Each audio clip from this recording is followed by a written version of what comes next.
Hello everyone. In this video you will learn how to make a paper butterfly.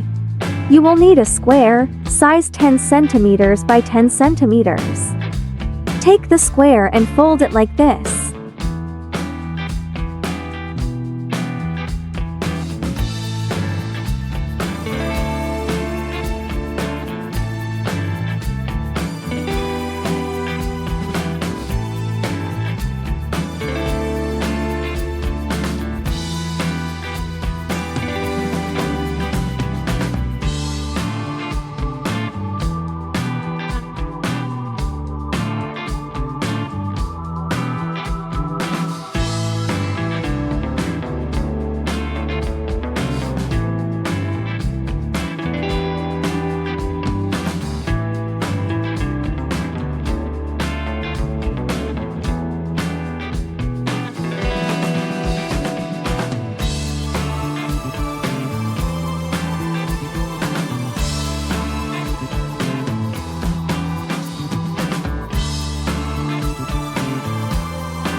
The final result is a beautiful butterfly.